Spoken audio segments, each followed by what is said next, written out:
In the Sonic the Hedgehog franchise, there are a lot of iconic and colorful characters, each with their own unique and distinct traits. One of the most beloved and popular characters, however, is the opposite of colorful.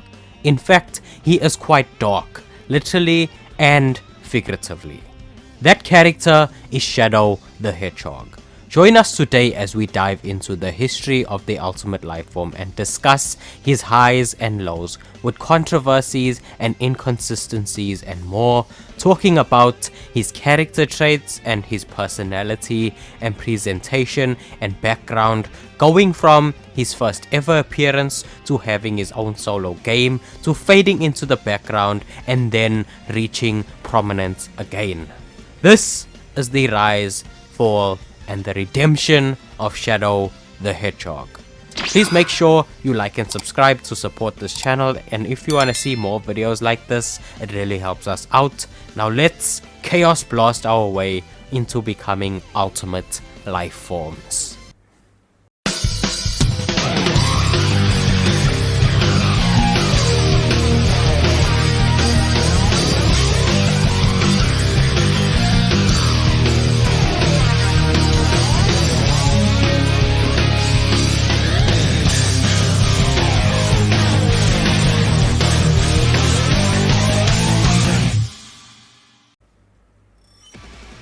To understand the meteoric rise of Shadow the Hedgehog, we need to start at his debut appearance in Sonic Adventure 2. This game came out in 2001 to celebrate the 10th anniversary of the Sonic franchise. Shadow was a huge part of this game's marketing, as he even featured on the cover of this game with Sonic himself, so to say that he was important to the game and its plot would be a massive understatement. This game wanted to do a good versus evil storyline, which is why we got hero and dark stories. Initially, what would eventually become Shadow was a character named Terios, who had a very different design, and this would later return as a playable skin in later games.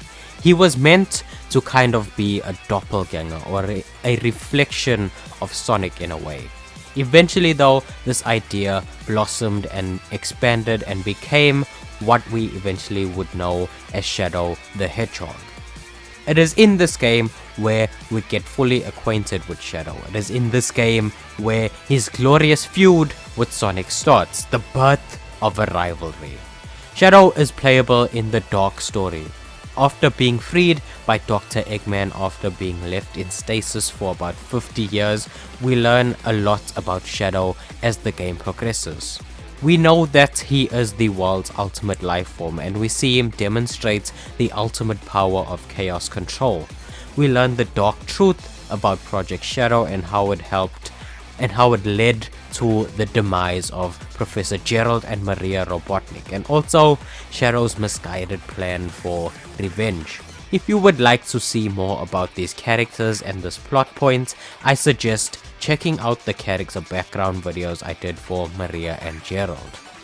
We also see the evolution of his relationship with Sonic, going from enemy to fierce rival to respected ally.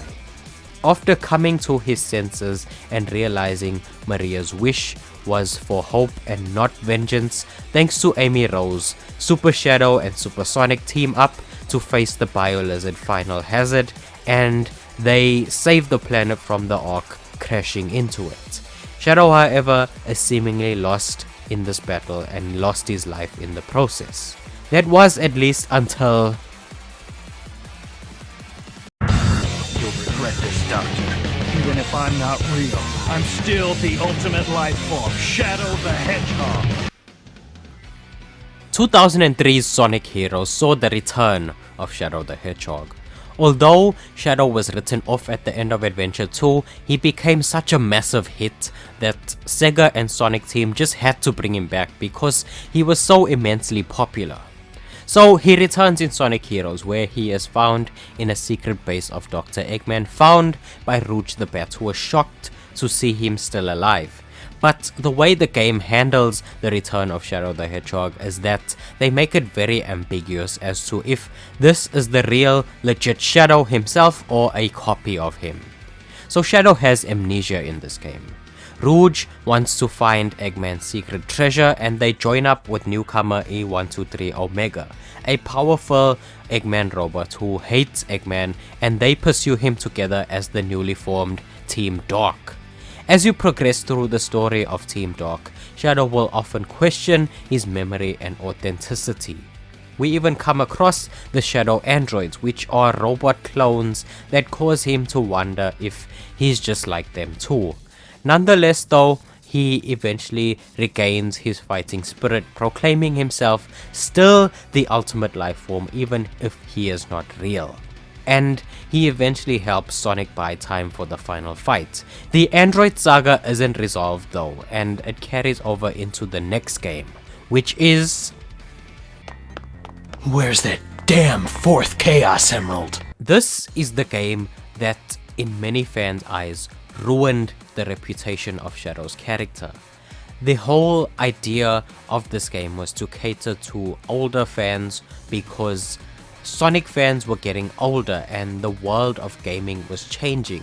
The effect of games like Grand Theft Auto really did send shockwaves through the entire industry, because if you look at a franchise like Jak and Daxter for example, the first Jak game was a simplistic, bright and colorful kid-friendly platformer with a mute protagonist and wacky creature designs.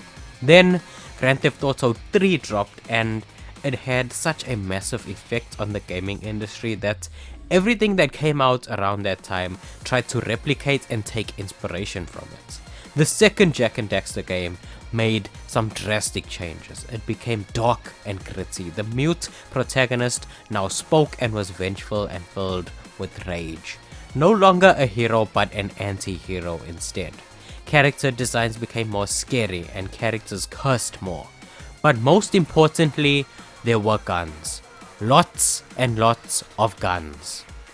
But how does this relate to the Sonic franchise? And the answer is the Shadow the Hedgehog game. This game was supposed to capitalize on the popularity of the character of Shadow and also serve as a Sonic game for a more mature audience. It didn't really fit Sonic to use a gun, so Shadow was the next big thing. This game was a lot more darker in the tone and its visuals also. More guns and explosions and profanity. Compare this to the relatively light-hearted Sonic Heroes, which was about the power of friendship and teamwork. It was a bit of a drastic shift. Some people love this game while other people hate it. I fall into the category that enjoys this game. I spent a lot of time playing it in my youth, but it does have a lot of problems that cannot be denied. I can't really go into the entire story of the game because it has branching story parts and multiple endings based on the player's choice. This idea seems cool on paper, but it wasn't really well executed. The android question from Sonic Heroes does get quite a bit of attention in this game as well. There's even a story part where you get to fight the Shadow androids, and even an ending where the Shadow we play as is an android as well. It's a fun hypothetical scenario. What I can go into regarding the story of this game is that this game expands more on the history and origin of Shadow the Hedgehog.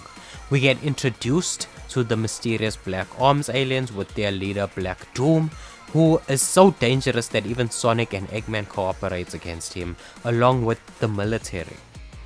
We eventually find out how he helped create Shadow, so Shadow is a part of the Black Arms. Professor Gerald was desperate and cut a deal with Doom to complete Project Shadow, and that's how we got Shadow the Hedgehog. I've explained a lot of this better in detail in other videos, so I'll be leaving a lot of cards and links in the description and to playlists and to designated videos. The story is a mess, so I don't want to keep people here for ages trying to wrap my brain trying to explain all this. Basically though, in simpler terms, what happened was Black Doom helped create Shadow for the Professor so that Shadow could lead to a cure for Maria because she was running out of time. And in exchange for this, Shadow would aid Black Doom's conquest of Earth. Gerald did have a plan in place though to double cross Black Doom through Shadow, and Shadow uses this plan to defeat and vanquish Black Doom and the Black Arms along with their comet. For a more in-depth analysis of this game though, you can check out the long video I did breaking it down. But majority of the public were not happy with Shadow the Hedgehog the game. Some people criticized the gameplay, which I actually enjoyed, but the writing and handling of Shadow and the character of him was very all over the place at times. This is where his reputation was started for being an edgy character. This is where he got the reputation for being edgy, because it felt like at times they were trying really hard to make him sound cool. Because of the branching story parts, there's a lot of inconsistency, and also a lot of people didn't like the profanity and saw it as very unnecessary. This is what people refer to as the start of the dark age of Sonic, but I think that's the next game.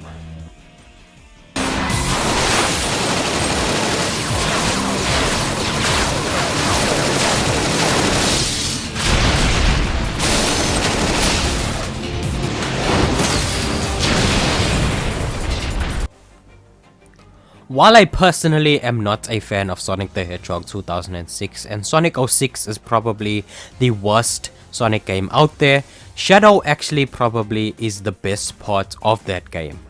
I don't like the gameplay all that much, but from a story and character perspective, I think that they did Shadow a lot of justice. Shadow in this game is a gun agent, bearing the hatchet with the organization that he held so much resentment towards, and works primarily alongside his Team Dark teammates Rouge and Omega. Mephiles the Dark serves as a villain trying to lead Shadow back into temptation and evil while playing on his rocky relationship with humanity, but Shadow is able to stand strong and stay true to himself while dishing out his own brand of justice with his friends by his side. Later, he assists Super Sonic and Super Silver in defeating Solaris, where he represents the past, while Sonic represents the present and Silver represents the future. I will never recommend anyone to play Sonic 06, but if you are interested, I'd at least tell you to go and check out the cutscenes, especially for Shadow's story in particular. But what was next for Shadow after 06? Just don't get in my way. I don't think so. For a while, Sonic 06 was the last time that Shadow really got his own playable part or story in a mainline Sonic game. The mainline games, just moving forward, they focused more primarily on Sonic and shifted focus away from the extended cast and his friends.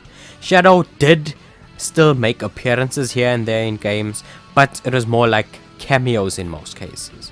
He appeared a lot less than characters like Amy, Tails, Knuckles, or, characters of that nature. He did still appear in some games though, like the kart races, and even got his own playable story in the Sonic Rivals games, but those aren't really considered to be mainline Sonic games. They are more spin-off feeling. The biggest role that Shadow got during this time period was in Sonic Forces, where he got his own episode Shadow DLC. This allowed us to play as Shadow as a part of his own campaign, and even as a playable skin in the main story. Shadow's campaign in this served as a prologue to the main game, where you play a few stages as him and see his interaction with what would eventually become Infinite, the main villain. As a Shadow fan during this time period, you were basically being served crumbs. I mean, sure, he played a huge role in the backstory of Forces, but that was basically the last major appearance as a playable character of Shadow, at least until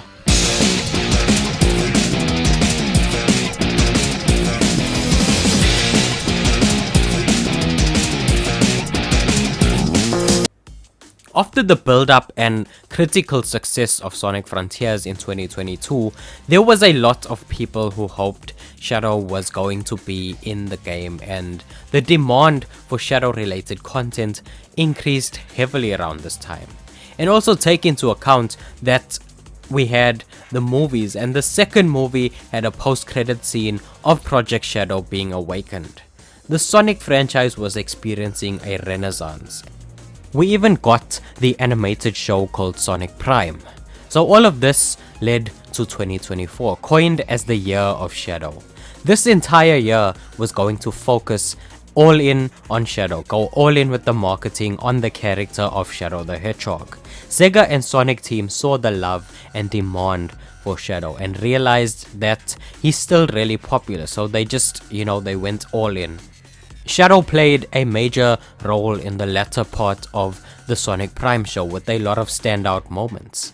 We were also going to get Sonic X Shadow Generations, a remaster of Sonic Generations packed with an all-new game called Shadow Generations, which was going to focus heavily on the character of Shadow the Hedgehog and his history. And then, of course, we would close out the year of Shadow with his first appearance on the big screen in Sonic the Hedgehog 3, the movie, where he was portrayed by the legendary Keanu Reeves.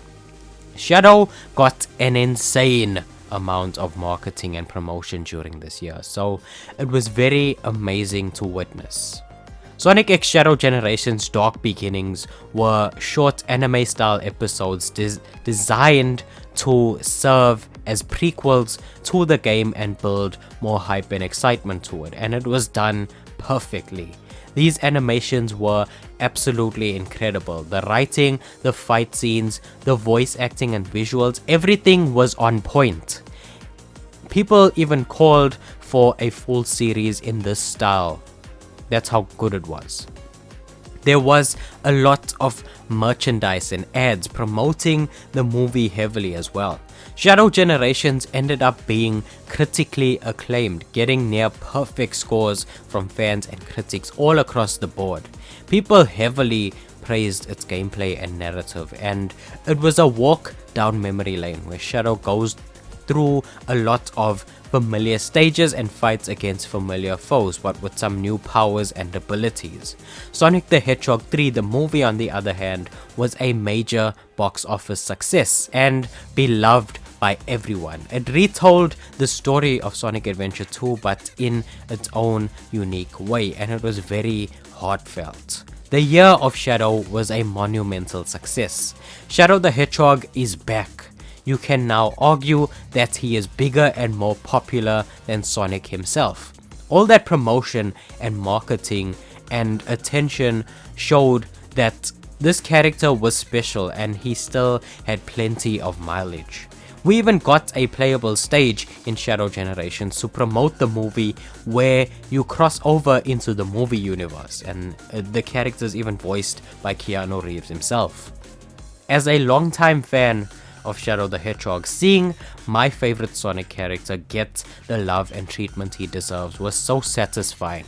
He's such a deep and relatable character to me, Going from his first appearance to being butchered and then barely making any appearances in games to now being featured more than ever, even more than the actual main character in most cases, and it being successful is almost unheard of. But that just goes to show you that nothing is impossible for the ultimate life form. If you want to keep watching more Shadow related videos, check them out all on screen right now or on the channel. Also, please leave a like and tell me what you think of Shadow the Hedgehog. Take care guys, have an awesome day.